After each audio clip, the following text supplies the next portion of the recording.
Well, welcome everyone back to the Cars.co.za podcast. And today, very honoured to have Faan, the CEO and founder of WeBuyCars.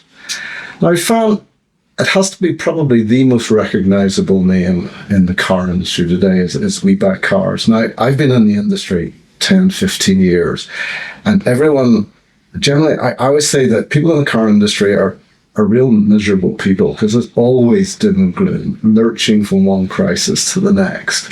But we buy cars. It doesn't matter what everyone else says. It just grows and grows and grows. So, did you get Isaac Newton to redefine the laws of gravity, or how do you do it?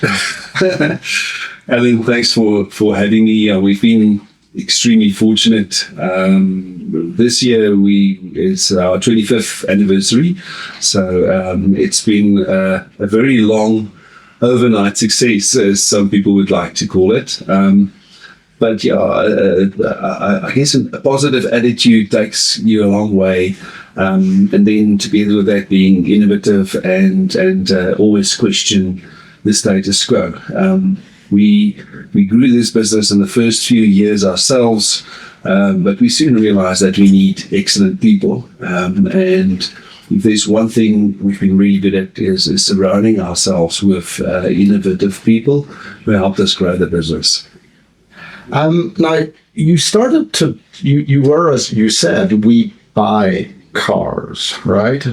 But did you buy cars to sell them, or did you buy cars to sell them to dealers? Which were you in the early days? Well, initially, when we first started this business, we realized that in order to sell vehicles, you need to buy vehicles, and we struggled to find good quality stock. So our focus then was on acquiring vehicles mostly, and that's where the name came from. Dirk and I, my brother, who co-founded the business with me, we had a brainstorm one day and said, but we need a website, and what shall we call this website?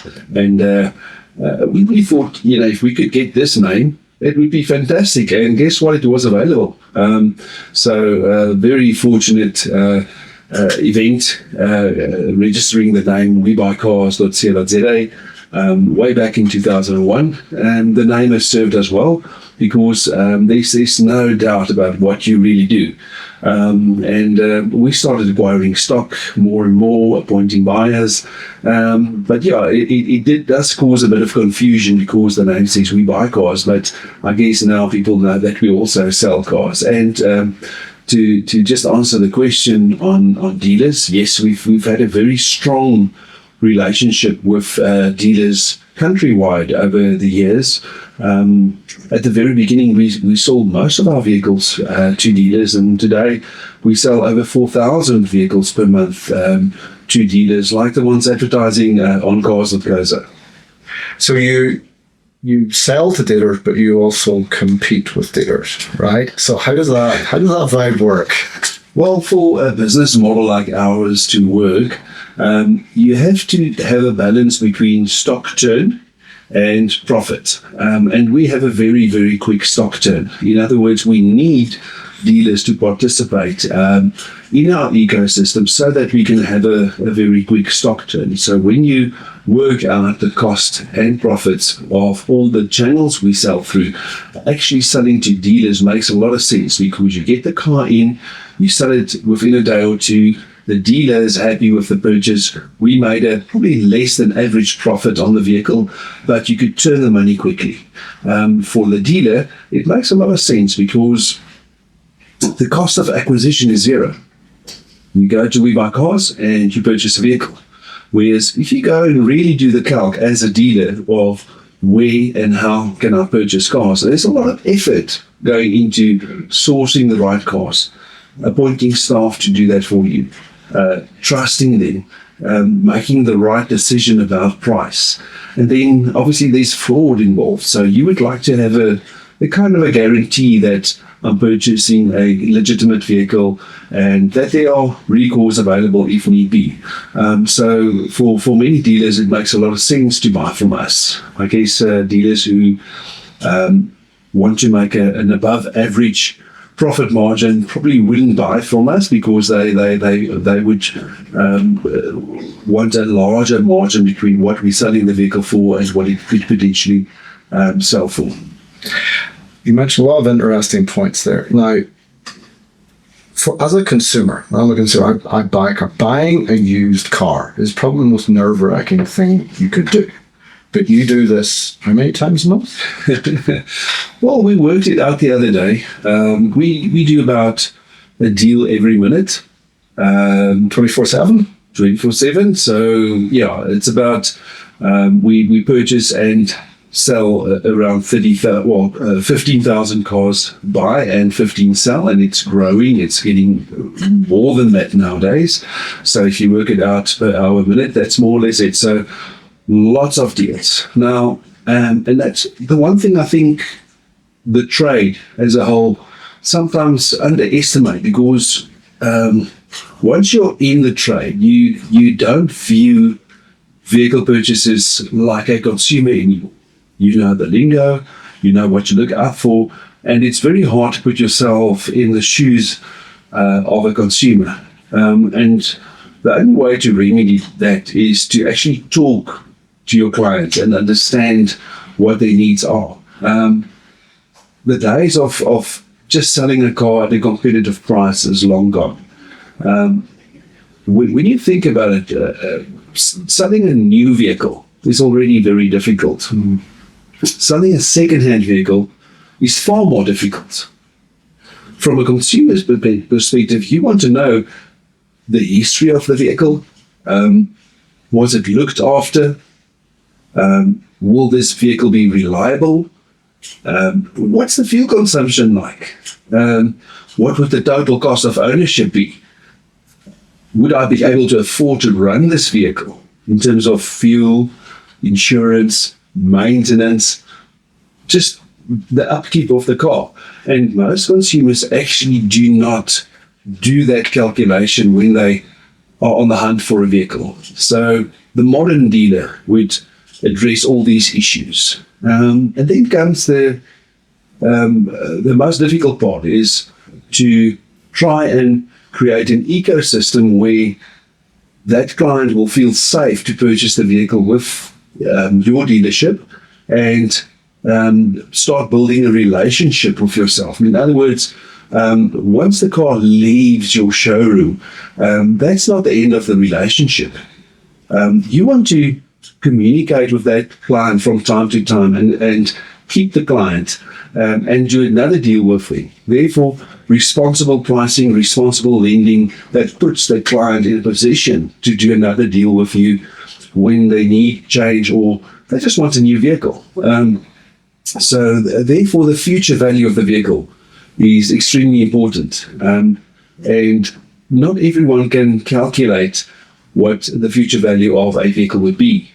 But in the second-hand vehicle space, the depreciation of a vehicle is less than on a new vehicle. So that's probably the only advantage that you have in the used space, is that your vehicles are priced lower and they depreciate less. So you could deal more often with your clients. But you mentioned your people. So you've a guy that goes out to someone's house and buys a car. Now, you said they know what to look for. How do you must have a lot of buyers now, but how do you train? How do you retain these people? Yeah, so the role of a buyer has changed significantly over the years at WeBuyCars. Initially, we needed petrol heads who really understood these cars and who could negotiate good deals for us with clients. Nowadays, it's more a function of evaluating the vehicle accurately, so that we know and we have all the data to assess the condition of the vehicle accurately. Little things that does influence the value of a vehicle. For instance, if you have a modern car and you don't have spare keys for that, it could easily amount to 10,000 rand. That's true. If your tires only have 10% tread left, it does influence the value, because a new owner would prefer new tires on that vehicle. Sometimes the vehicle is due for major service, it's out of motor plan. Those are all factors that you need to consider. If the vehicle does not have a service history, can we trust the mileage that the vehicle has on it? So many factors to consider. So the role of our buyer has changed. We have developed technologies to capture all the information. So our buyers work with a tablet. They know what sort of pictures to take and what sort of data to record. This goes into a system, and the system will generate a price on the vehicle. Now, interestingly enough, depending on where you are in the country, the price will differ on exactly the same vehicle, for instance, because in certain provinces there's a greater demand for vehicles, certain makes and models than others. So you have to price that in. Even the color of the vehicle will have an influence on what it's worth. If you, for instance, take a Toyota Fortuner, not many people would like to buy a black Toyota Fortuner, but if you take a Porsche 911, yes, there's a great demand. So in that case, the price will be up or down depending on the color. So how do we do this? With massive data sets that we've accumulated over many years. So AI will inform the price. There always will be a human to look at the intricacies or maybe the fringe, but the bulk or the majority of vehicles will get priced autonomously with an engine that gives you a really good and accurate price on the vehicle. That said, you have these headwinds sometimes or shortages in the market, and you, as a dealer, can burn your fingers. We had a situation in recent years. You'll remember where the Toyota factory got flooded, and there was a shortage in supplying certain Toyota models, and the prices went up significantly. It was a great demand, and then all of a sudden, these cars became available again. And you see a steep decline in value again. So you might struggle to sell those vehicles. So you got to keep your finger on, in which way the demand is growing or not on specific make and models. So you have data scientists sitting in the back, because at the minute you are the biggest dealership in the country, which means you buy more cars than anyone else and you sell more cars than anyone else. Combine that with a good data scientist, that means you better insight into patterns of demand, supply, and price than anybody else. Yeah, look, sometimes I call it a rabbit hole, because once you get into the data, it's fascinating. I recently had a look at, by way of example, the difference between a Mercedes-Benz C-Class and a BMW 3 Series. Now, usually we would see those two as competitors, but very similar in demand and supply and price. But the behavior of the owners are very different. The BMW owner does more mileage and sell his vehicle sooner, whilst the C-Class will hang to it for longer and drive less. We even see that in certain provinces where we sort of see that same behavior.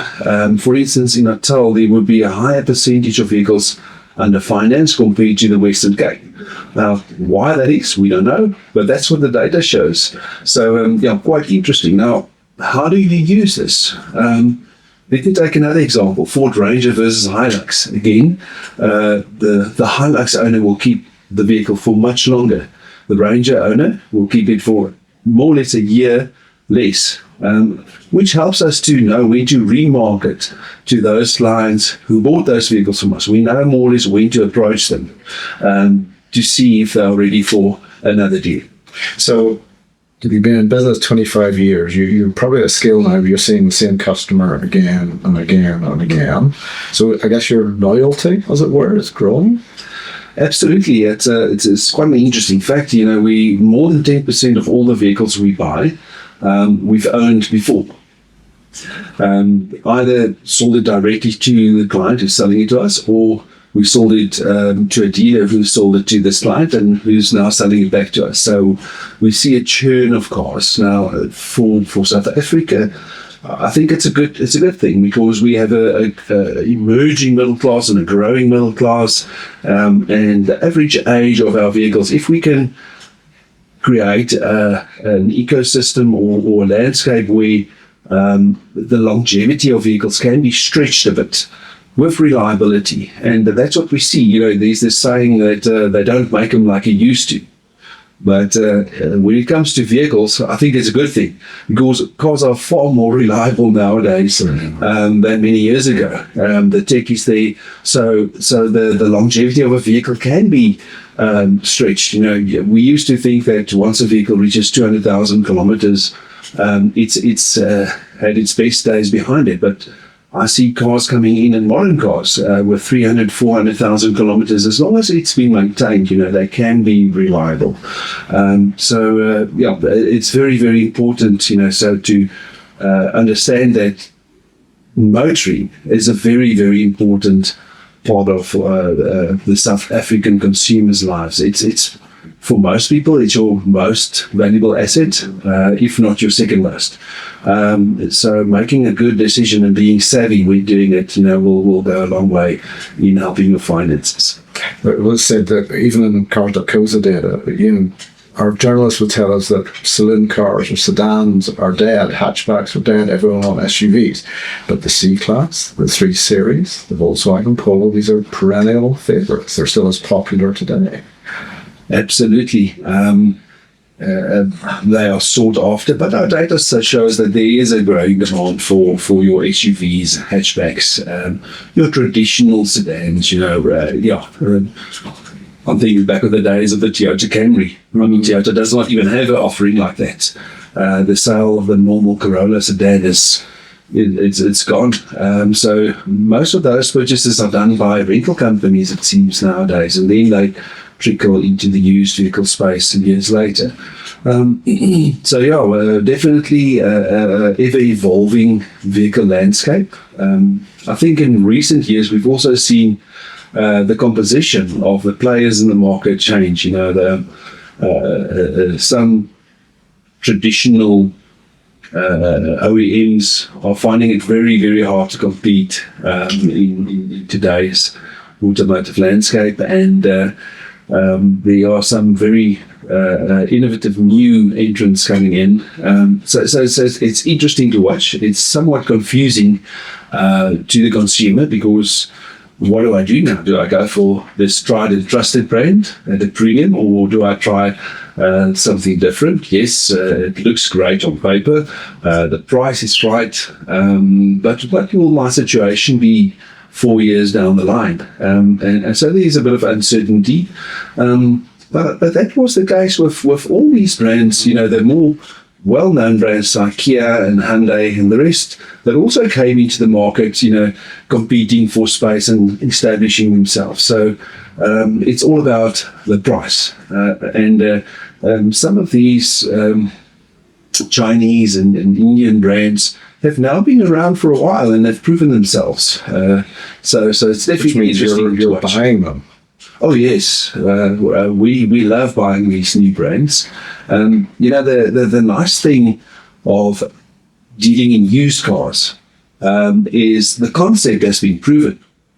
A while back, we bought a yellow, can't remember, I think it was a Peugeot, a yellow Peugeot, and someone says, "Who buys a yellow Peugeot?" I said, well, someone bought it brand new. The manufacturer decided that it's a good idea to make one of those. And, so in the second-hand market, it's been proven. So, yes, let's buy it. There will be a taker for that. So, at least, you know that there is a demand for those vehicles, and you don't have to worry. But price is more than just demand. Price is supply as well.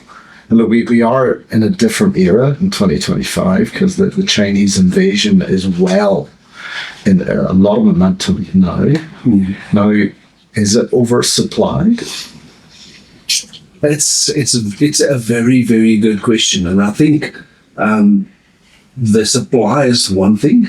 The Chinese manufacturers have been extremely aggressive at building factories, mega factories, to manufacture these cars at scale, and at a price that it's really difficult for internationals to compete. So much so that the savvy manufacturers are using the Chinese now to manufacture vehicles for them. A good example would be in the new Ford Territory. which is actually a JMC rebadged as a territory, but great quality, nothing wrong with the car. And that's one of the ways you, as a traditional vehicle manufacturer, survive is to outsource where you supply these vehicles. But now we have the tariff war, and no one knows how this will influence the South African market.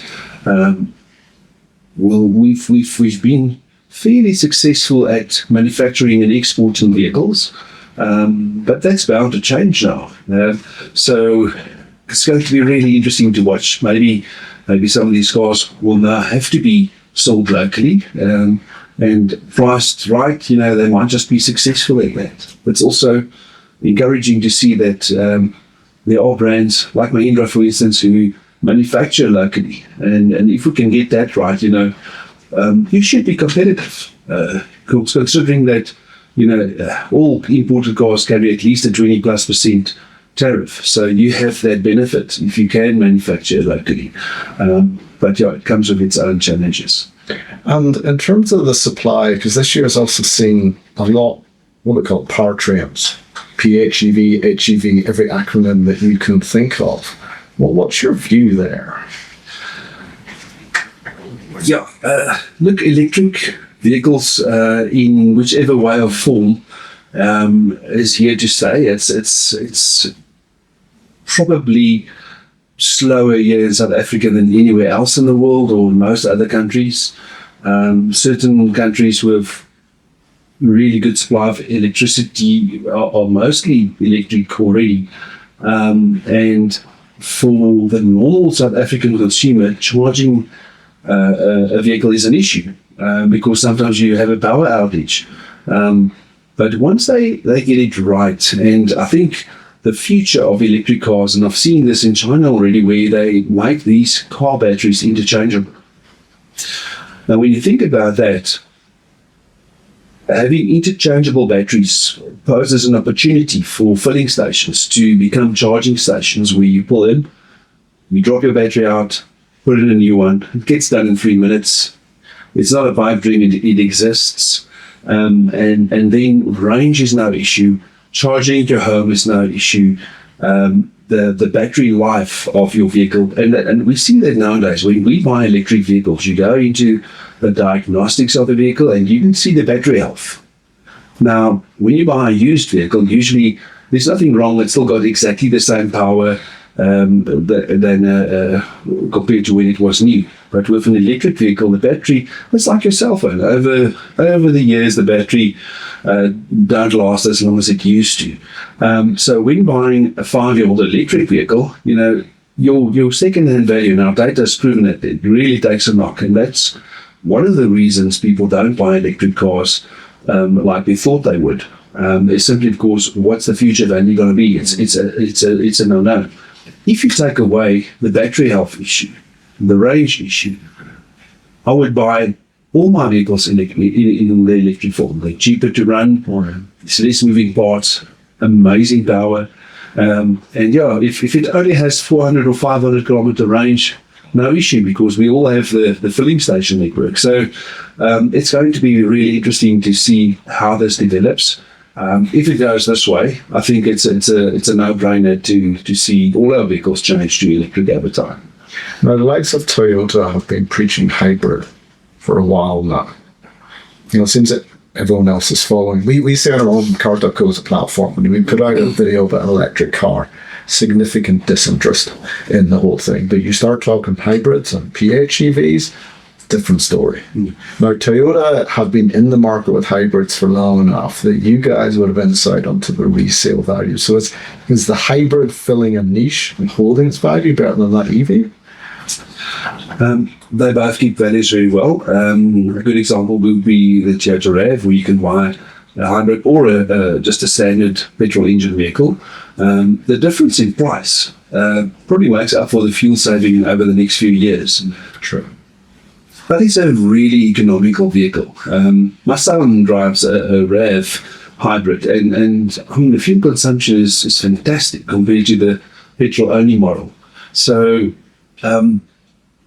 our data shows that there's a growing demand for hybrid vehicles, especially in your traditional brands like the Toyotas or the Suzukis and so on. In the more expensive cars, let's talk Range Rover or Mercedes, it's probably less the case. It's there people are somewhat more traditional. We struggle to sell, for instance, a Range Rover with the normal 2-litre petrol engine, a hybrid. It seems that those clients or consumers would prefer the more powerful engine without having the hassle of charging it. Or maybe the concept is not yet been proven properly, but as far as your middle of the range, price range cars like a Toyota Corolla Cross or a RAV, they are in huge demand. Even the Chinese cars, the hybrids they bring out are extremely good. I've driven some, and I'm full of praise. So the demand is there, and second-hand value keeps very well. Now, we've reviewed a few PHEVs on our platform lately. They are exceptional. You take the fuel economy and the power that you get, it's just a different class. But I want to go back to, you mentioned the emerging middle class, because my perception of South Africa, everyone wants to buy a car, but can you buy a car? This is a different issue. Now, if there's a group of people who are even more depressing than motor industry, it is the credit industry and credit bureaus in general. Doom and gloom for about 20 years now. You see enough people going through your show floors. What's your view as to credit health of people's ability to buy cars? Yeah, it's amazing. The appetite for vehicle finance is huge, and there's a big opportunity for innovation in terms of vehicle finance and just finance options for vehicle ownership. And we can see everyone is trying maybe a subscription model, or a car rental model, or a rent to own model. So we've seen that. But when you take your calculator and you do the calc, it's a form of expensive finance. So I believe there's a real opportunity for traditional bank finance to evolve so that we can support and finance that unbanked client.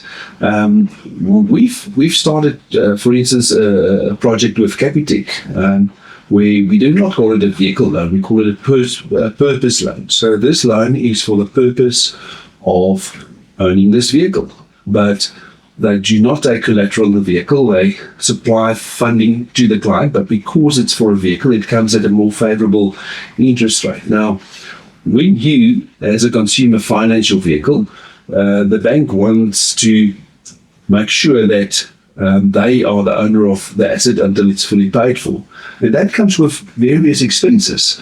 So if you could trust your client, and you don't need to become the owner of the vehicle, you could offer that offering at a lower price, because the cost of managing all the admin, just because there isn't trust between you as the bank and the client. So there's lots of opportunity in the banking space, and the need of the consumer. I mean, the one thing I don't understand when I go to a hotel and it's a modern hotel, you still got to fill in a form. And when you go to a doctor and you've been there before, then you fill in another form. And it's the same with finance, So I think in an ideal world, where we're moving towards is, we go onto your banking app, the bank knows you, they see your behavior, they know how you spend and whether you can give credit. And there's just a wallet that you can spend anytime you already have the credit. So that's what most banks are working on and towards. And it'll go a long way in helping responsible vehicle ownership, especially if you also bring in the cost of ownership and inform the client, listen, rather not buy this car because it will be expensive to maintain. Rather buy this car. I mean, we see that all the time. People, they want to be flashy. They want to drive the most impressive vehicle on the floor. So they end up buying the older SUV that's less reliable. And the moment you have to replace the tires, it becomes really expensive. Rather buy the more responsible probably boring, but at least you'll be able to commute affordably and retain the value of your vehicle. So yeah, finance space, very interesting. It's certainly going to change over the next decade dramatically. I wish you luck in that. I've never seen an Instagram post where someone says, "Hey, I bought a boring car just because it was financially more responsible." Just not a thing. but I come from a banking background, and people often say to the banks, "But why? It's the same product. It's on sale agreements, the same product from 20 years ago till today, but it is regulated." But is that purpose-driven loan? And you mentioned Capitec. Is that the way forward? Is this an evolution, or it will be a sea change? Or look, so when you apply for finance today at your average dealership, they will use a platform and process your finance application and send it to all the banks. Now, as a consumer, you wouldn't mind financing with any of those traditional banks. All you want is the best deal. And those banks will get back to the dealer and say, "We can do the deal, we can do the deal. Sorry, we won't do the deal. We'll do the deal, but over a shorter period or with a larger deposit." Unfortunately, many dealers out there would choose the deal that's best for them and not necessarily best for the client. What am I saying? There's a commission that gets paid by the bank. There's an interest rate. So with WeBuyCars, we have a rule. You give the client the deal with the best interest rate. That is a rule that we follow right from the beginning. So we try and serve our clients better. Why? Because then we can deal with them again and again, and you're in a position of equity sooner. So we've seen cases abroad in Australia and now in the UK where banks are getting fines because they are not treating the client fairly in this regard. So the future of what we call incentive commissions will certainly change. Dealers will need to form partnerships with the bank and take their hand and walk for the whole period of the finance with the bank. And they become partners. Yes, if it's a great deal and the client fulfills his commitment, both will prosper, but you have to think of it more in that way. Traditional vehicle finance will probably evolve into that, and I think once that happens, you'll probably see a bigger swing to just purpose lending, where the asset it's more about the client and less about the asset. Might sound simple, but you know this market well enough to know that's a major structural change. That incentive commission keeps the lights on in a lot of dealerships. Well, yes, I guess what has happened is you've moved some of your profit that you make from buying and selling the car to selling products. So yes, this will be a major shift if this happens, but you'll just probably move it to the other side again. And if you can manage that, I think the consumer is the one that we must keep in mind here, and probably not the dealer. Rather sell more cars quicker, and that solves your problem. Don't try and do one deal and make lots of money on it. Rather do many deals. I mean, in the case of WeBuyCars, our profit after tax per vehicle sits at around 4,500-5,000 rand. So it's all about the volume. It is, because one thing. Anecdotally, anecdote can prove nearly anything in the world, but anecdotally, everyone will tell you that WeBuyCars will offer you the best price for your car, right? You've also got to establish your brand in the market to say that if you're buying a car, it's the best price. So if you're buying for more than everyone else and selling cheaper than everyone else, are you a charity? I mean... Sometimes that feels like it. No, it's all about quick turnover, small profit, quick turnover, high volumes, and you do not always get it right. There's an irritating percentage of our vehicles that we sell at cost or below cost is sometimes, and that's part of the game. If you don't take risks, you won't get the reward. I mean, if we aim to be profitable on all vehicles, we probably buy a lot less cars. And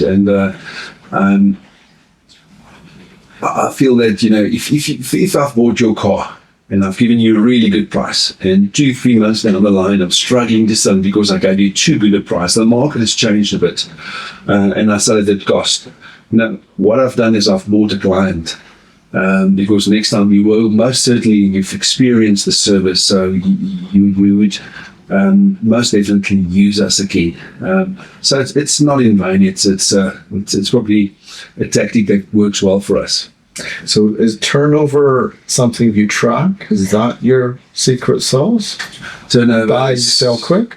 Turnover is so important. Now, I mean, I can keep you busy all day long with turnover metrics per price range, per vehicle category, per brand, and just like you make more profit rand-wise when you buy more expensive vehicles. For instance, you can buy a car for 100,000 rand, sell it at 112, no problem. But you're going to struggle to buy a car for 1 million and sell it for 1.12. So your profit margin percentage gets lower, but your rands gets higher as you move up the price ranges.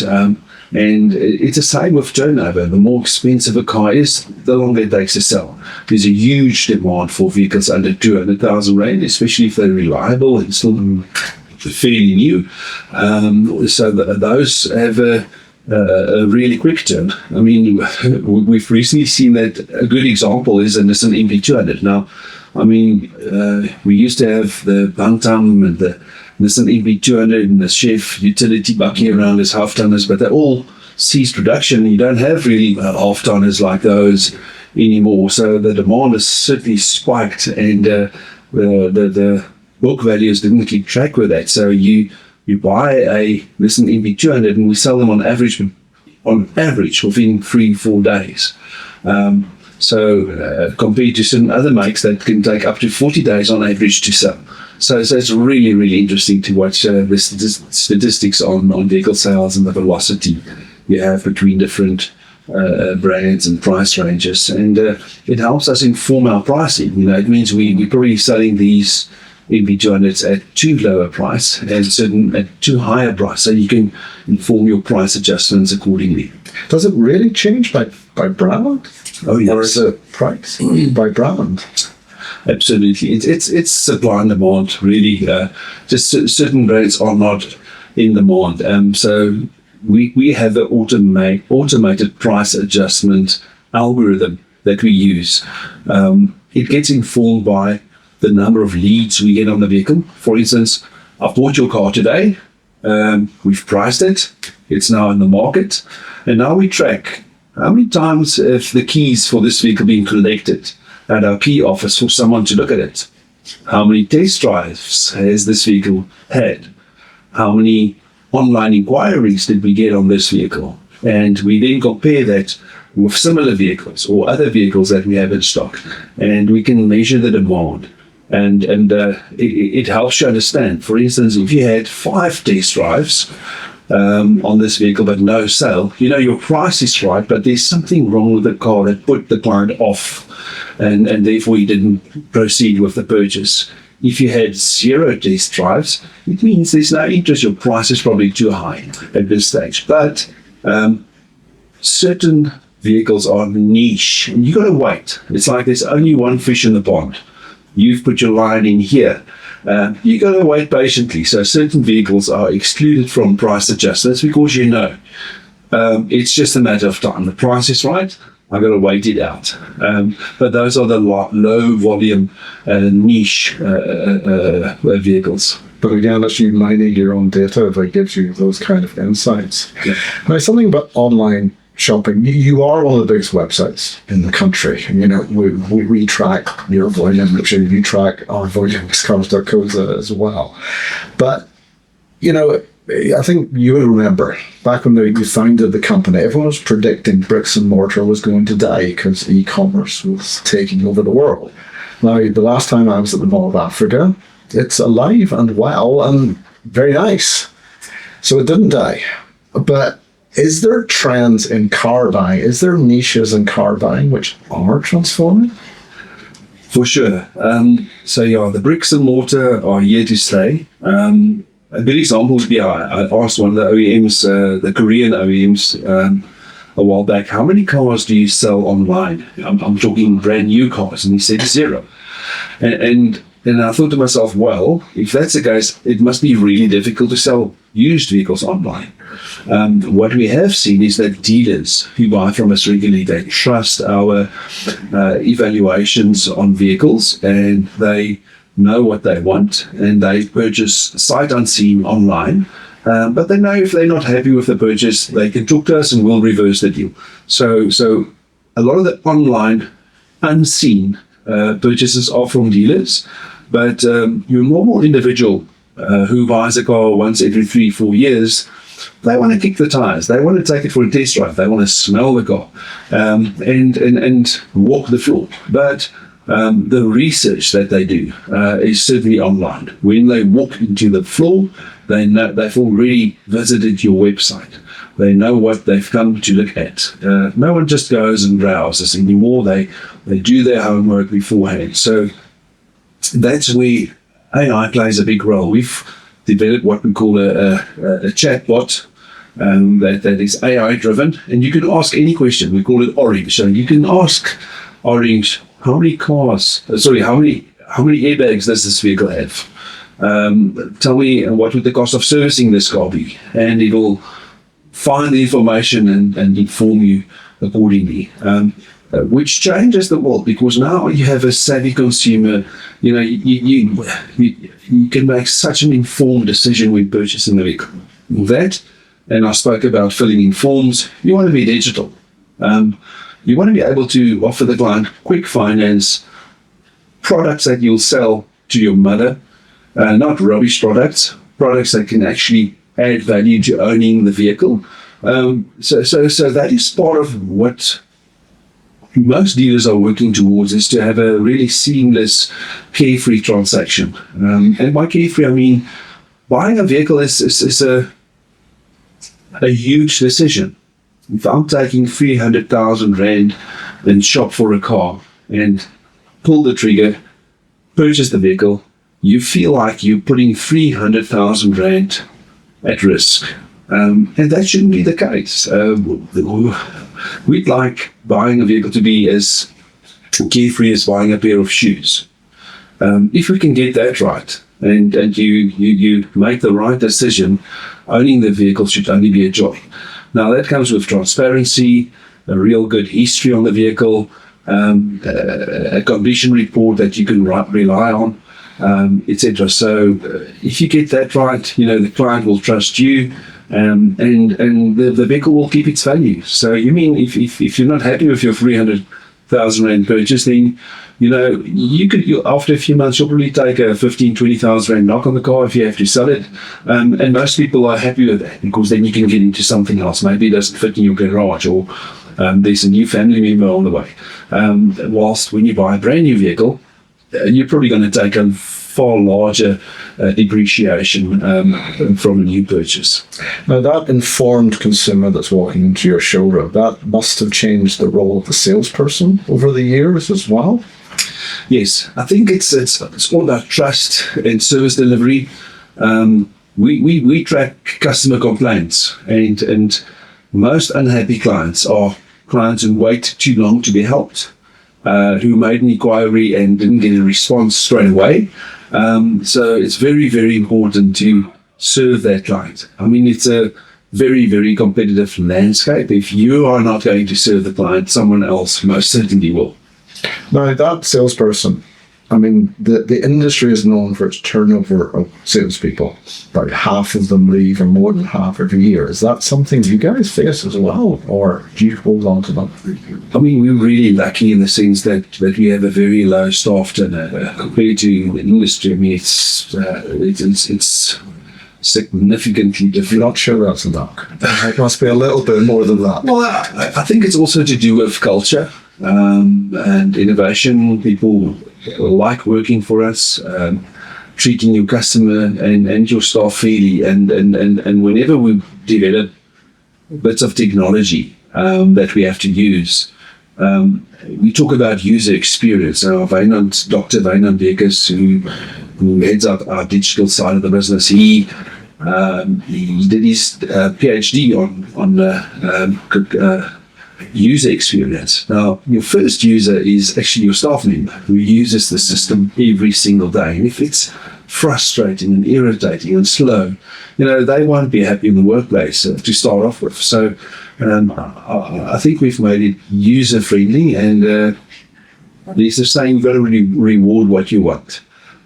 So the actions we want, that's what gets rewarded in this business. So if you're doing well, you will be well remunerated, and you'll be happy. And that goes hand in hand with training people properly.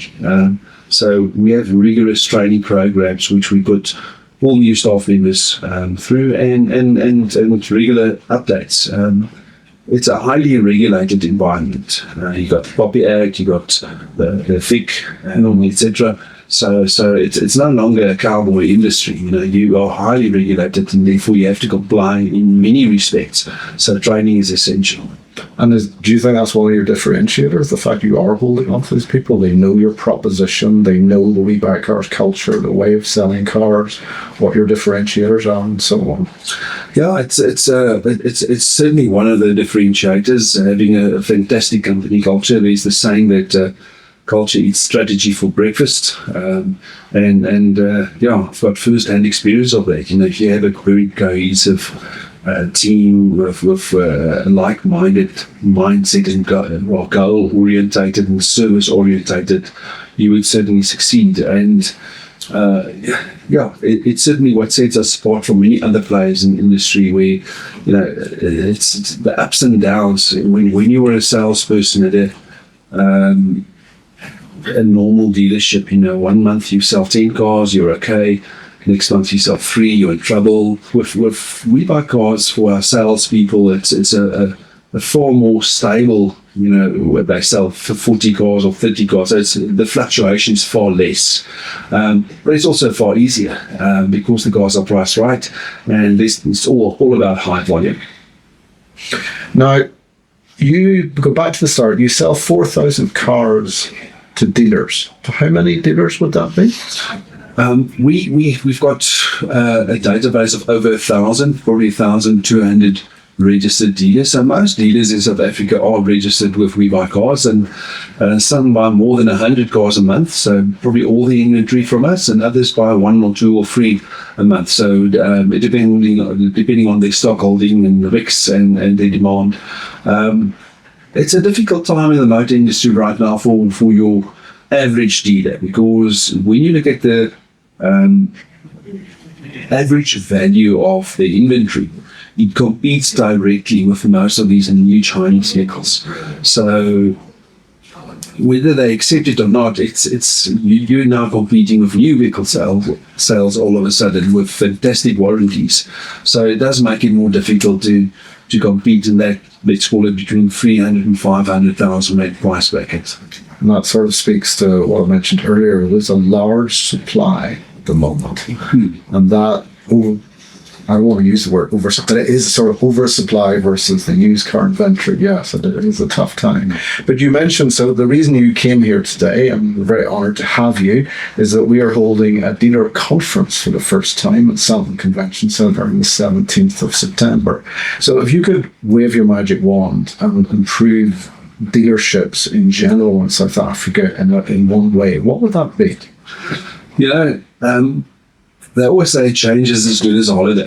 Now, I've been very fortunate to go on trips and travel overseas to visit conferences, motor shows, etc. And the one thing that always happens is once you're removed from your usual environment, your brain works differently. The stimulation you get from just being outside of your normal workplace and be amongst peers in a different environment stimulates your ideas and your motivation. And so I think the DealerCon is going to be fantastic in this regard. It'll provide the opportunity for dealers across South Africa to network, collaborate, share best practices, and just to get motivated again to up our game. The South African consumer deserves it, and I think we've done a great job at becoming better as an industry. but we also have a long way to go, and that's where Cars.co.za plays a significant role. If you're a car dealer, a platform like Cars.co.za is certainly very, very important. The days of having your own website as a car dealer of, let's say, 100 or 200 cars on your floor, the consumer don't visit your website. So they aren't going to visit your website. Why would you, if you can visit Cars.co.za with close to 100,000 vehicles there, and you can compare and you can see what's happening in the market, and it's probably your most important real estate, but because that's where the journey starts. So to have a showroom is one thing, the bricks and mortar, but your mindset must be that my most important real estate are the photos I take of my car and where I put them. Well, that's one thing I would like to say from a Cars.co.za perspective. Good photographs, please. Super important. Yeah, because it's your showroom. I was at a dealer or was it aggregators or a motor websites conference in Berlin recently, and one of the speakers basically put up, I think it was the Adidas website, and how they present their products, clean, beautiful, and then he showed a photograph of a car, and you kind of thought, now I see your ponies. I mean, you got to set it in something that makes the car look good, which you guys do beautifully. You've invested in your booth and so on. Human interest, quick fire. Okay, Faan, what was the first car you remember falling in love with? Oh, we had a old, probably a 1972 VW Fastback. It didn't run. My dad bought it and it just stood there, but I love the shape of it. It's sort of like a common gear, but with a nicer rear end. Is there a car you've a particular passion for now? Oh, it changes all the time. The latest one is the Land Rover Defender Octa. It's an amazing car. Expensive, but wow, what a car. It's like all in one. You got the performance and you got the off-road capability. What more could you want? We have one sitting in Cape Town at the moment. The journalists are driving in it, so watch our channel. We'll be reviewing it. Do you consider yourself a petrol head? Absolutely. I can't stop searching for cars.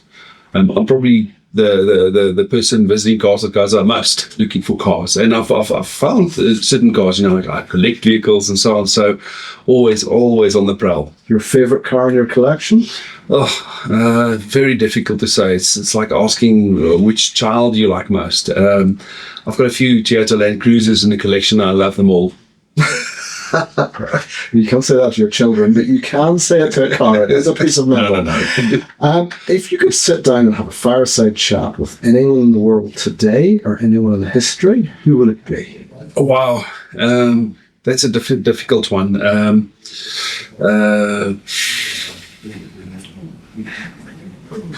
Today, Elon Musk, probably.